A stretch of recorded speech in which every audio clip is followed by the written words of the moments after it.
Alvorada Cultural. Belo Horizonte recebe a partir deste fim de semana o premiado espetáculo Órfãs de Dinheiro. Escrito e interpretado pela atriz Inês Peixoto, integrante do Grupo Galpão, o monólogo traz assuntos sensíveis da atualidade e que atravessam a atriz como mulher. Com um retrato tragicômico, ela interpreta 3 mulheres que convidam o público a refletir sobre a necessidade de garantir direitos básicos das mulheres, como a emancipação financeira e o acesso à escolaridade. O espetáculo Órfãs de Dinheiro cumpre temporada entre este sábado, 15 de abril, e 7 de maio, em 5 diferentes espaços culturais de Belo Horizonte. Neste fim de semana, o talento de Inês Peixoto toma conta dos palcos do Zap 18, no bairro Santa Terezinha. Já os ingressos custam R$20 inteira e podem ser adquiridos por meio da plataforma Simpla. As últimas apresentações da temporada terão ainda a entrada gratuita. Para saber mais sobre esse espetáculo, as discussões por trás dele e sobre a artista, eu converso agora com ninguém menos que Inês Peixoto. Inês, seja muito bem-vinda e obrigado por reservar um tempinho aqui pra gente conversar aqui no Alvorada Cultural. Imagina, João, obrigada a você pelo espaço da gente falar sobre teatro, sobre a arte, né? Muito obrigada. Você é sempre bem-vinda aqui, pode ter certeza. Inês, começando, como surgiu a inspiração e a idealização para escrever e montar este monólogo? Então, era um sonho antigo fazer um monólogo e eu queria falar sobre mulheres que eu pudesse representar com o corpo que eu tenho hoje. E eu tinha uma imagem de uma canoa azul, assim, essas inspirações que a gente não sabe de onde elas vêm direito, mas essa imagem de uma canoa me perseguia muito e eu falei, eu vou escrever um monólogo que eu possa encenar dentro dessa canoa. E aí eu fui, a partir da vivência da gente, do que a gente escuta, do que a gente lê em jornal, do que a gente vê em literatura, em cinema, em casos, nas histórias, né, de família, trejeitos, enfim, tudo isso que a gente vai armazenando durante a vida. Eu fui separando materiais, mas eu não conseguia juntá-los numa história, num monólogo para mim. Até que um dia eu, lendo um livro de literatura comparada, me deparo com um capítulo, né, que se chama Órfãs de Dinheiro. Olha só. E eram 3 contos falando de mulheres assim em estado de vulnerabilidade extrema por falta de possibilidade de autossustentação, né? Uhum. Então, esse mote foi poderoso, assim, falei, nossa, esse título, ele tá me inspirando muito, né? Eu pedi licença ao autor do livro, que é o Paulo da Luz Moreira.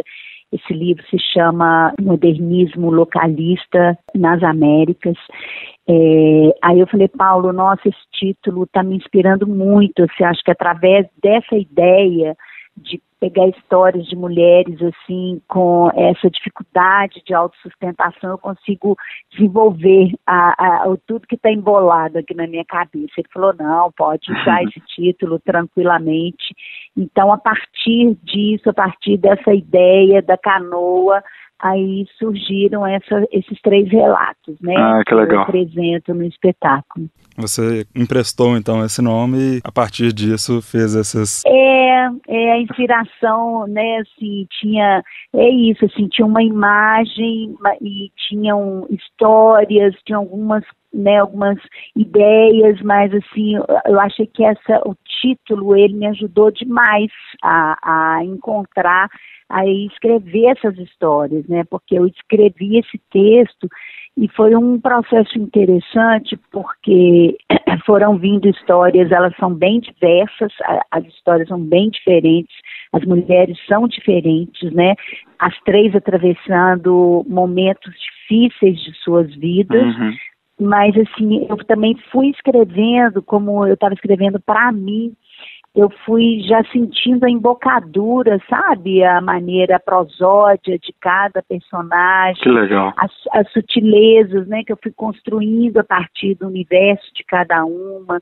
Então, assim, é um espetáculo, ele tem emoção, ele tem humor também, às vezes um humor trágico, mas tem muito humor, sabe?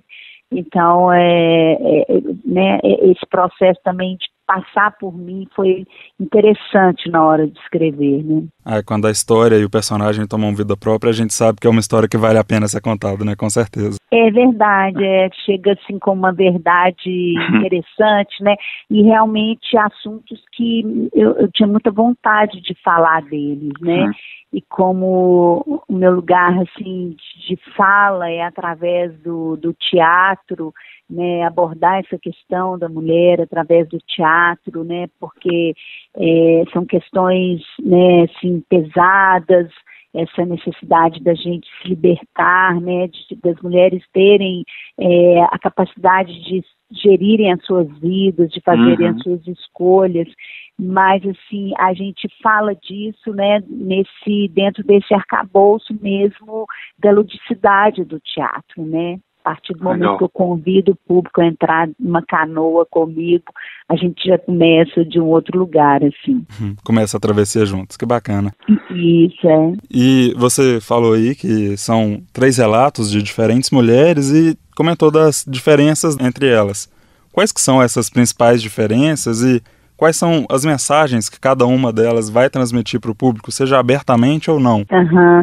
Então, uma mulher é uma mulher, ela já mais velha, a gente entende que ela foi vendida quando criança para a exploração sexual.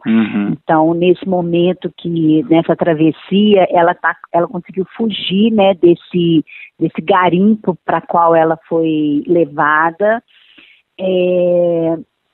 A segunda mulher é uma mãe num posto de fronteira, tentando entrar num país, né? Ela não pôde mais ficar no país dela por questões sociopolíticas, e aí ela está tentando entrar, né, no outro país, e toda a dificuldade ela com um bebê, né? Também coisa, né, que a gente... Caramba. Todas as situações estão aí o tempo todo.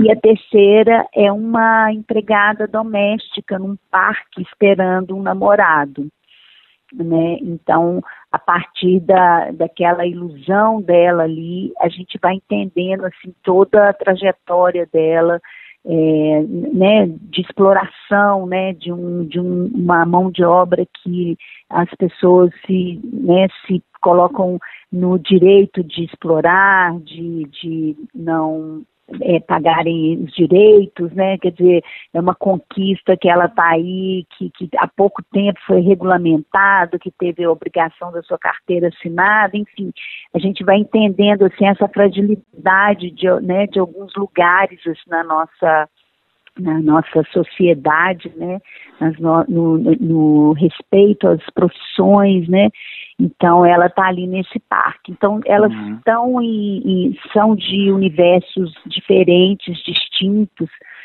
mas elas trazem essa questão mesmo de estar em situações assim, né, onde essa impossibilidade que elas tiveram de gerir as suas vidas, né, as colocar em situações bem difíceis, né, 3 situações distintas. Com certeza, que interessante, muito bom. É difícil falar de dificuldade para você que está no panteão da atuação brasileira já, mas quais são então os desafios de apresentar um monólogo? Quais que são as grandes diferenças de um monólogo para uma peça com mais pessoas, que você tem interação ali dentro do palco?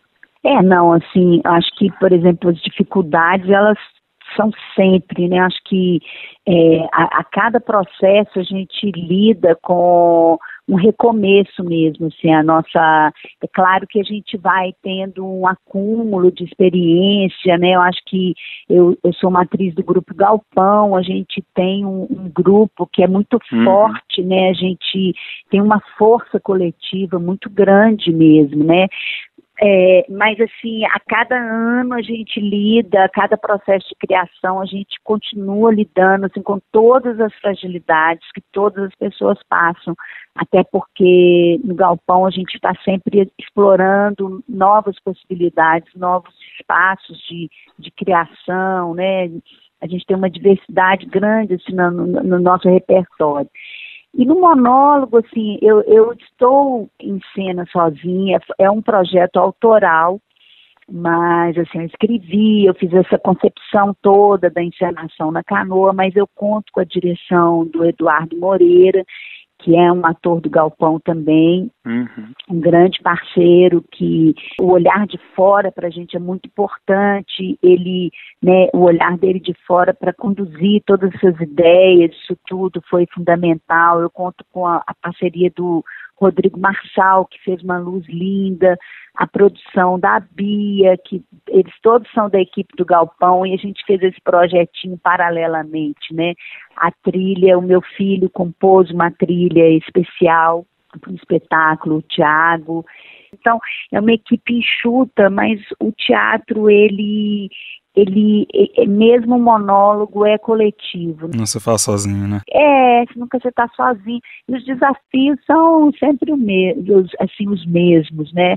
Agora, é claro que quando você está num coletivo, por exemplo, enfim, se salva também, né? O coletivo te salva, você salva o coletivo. E no monólogo, assim, também tem uma coisa que você tá ali, assim, às vezes o ritmo, ele é seu também, né?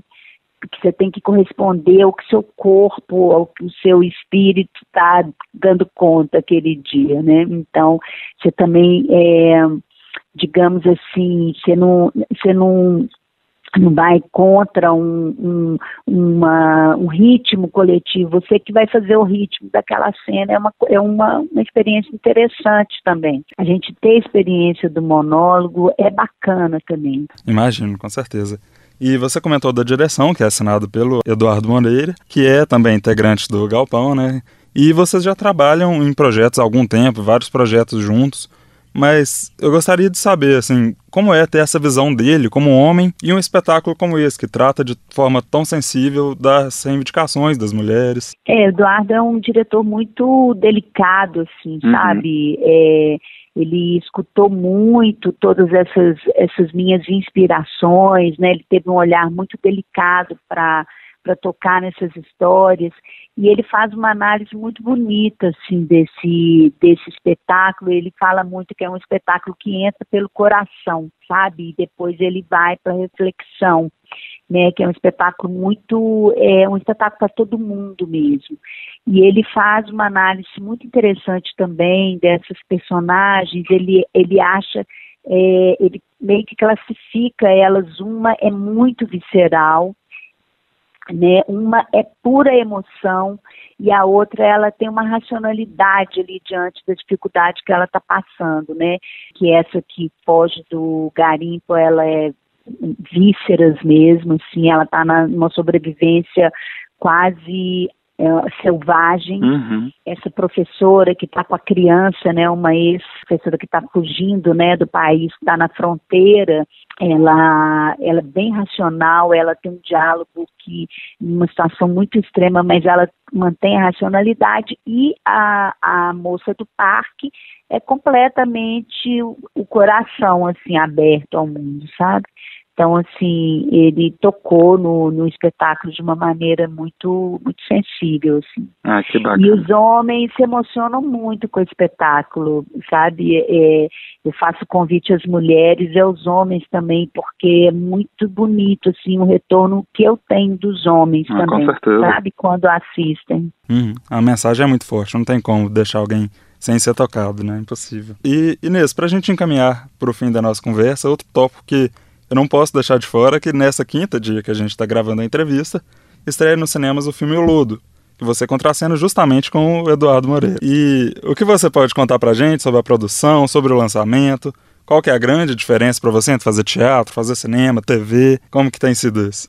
Então, o Lodo, né, o novo filme do Elvésio Raton, e o Eduardo Moreira é o protagonista desse filme, né, e vários atores do Galpão estão compondo, né, esse elenco do filme. Eu também estou compondo, também estou no filme, e é um filme que o roteiro é baseado num conto do Murilo Rubião, que se chama O Lodo.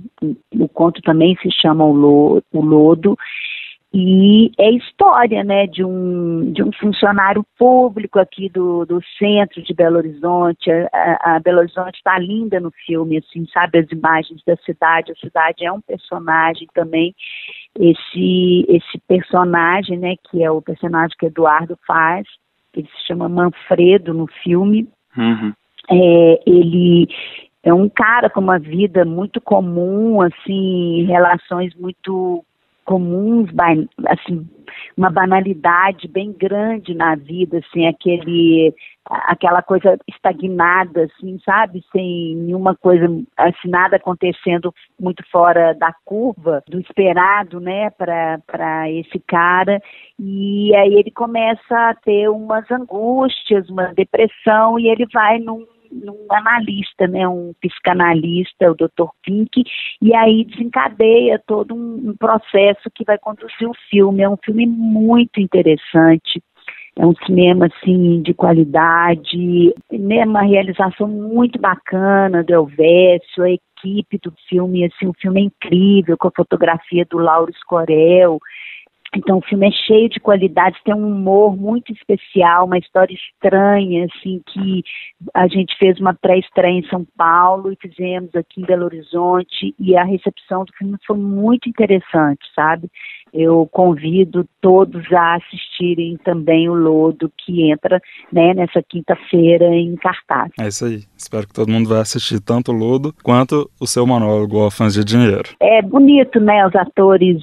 Demais. A gente, né, vê os atores, né, esse filme, o Elvésio, assim, só tem atores mineiros, que a gente encontra, atores aqui do Teatro Mineiro, é muito bacana, tem muitos atores do Galpão, mas tem o Parara, tem o Cadinho, tem a Samira, legal. né? Então são vários atores mineiros, assim, compondo o filme, tá muito bacana. É um prestígio, uma carta de amor, né, pra atuação mineira, com certeza. Inês, foi um prazerão, muito obrigado pela conversa, pela simpatia, excelente temporada pra você, e se tiver algum convite, um último recado pros ouvintes da Alvorada FM, o espaço é todinho seu. Espero vocês em Órfãos de Dinheiro, essa circulação, né, pela Lei Municipal de Cultura, está muito interessante, uma circulação que vai atingir diversas, né, regiões de Belo Horizonte. Isso é um projeto que, desde que eu estreiei, eu queria fazer essa circulação por sedes de grupos de teatro. A nossa cidade é uma cidade celeiro de sedes, né, nas quais acontecem programações, oficinas, então, e nos centros culturais também da prefeitura, a gente vai fazer alguns centros culturais. Quem quiser acessar essa programação detalhadamente, é só ir no Instagram, procurar lá Órfãos de Dinheiro, né, @Órfãos de Dinheiro, e no meu Instagram também, @Inês Peixoto Atriz. Aí vocês vão ver todo esse percurso aí do espetáculo pela cidade. E venham assistir Órfãos e também o Lodo no cinema. Perfeito. Inês, muito obrigado. Obrigada a você, um abraço. Abração. Bom, conversei com Inês Peixoto, que toma os palcos de Belo Horizonte a partir deste fim de semana para a nova temporada do premiado monólogo Órfãos de Dinheiro. Se você perdeu algum detalhe e quiser ouvir novamente esse conteúdo, é só acessar nossa página na internet alvoradafm.com.br. Eu sou João Pedro Junqueira e esse foi mais um Alvorada Cultural. Obrigado pela companhia e até a próxima.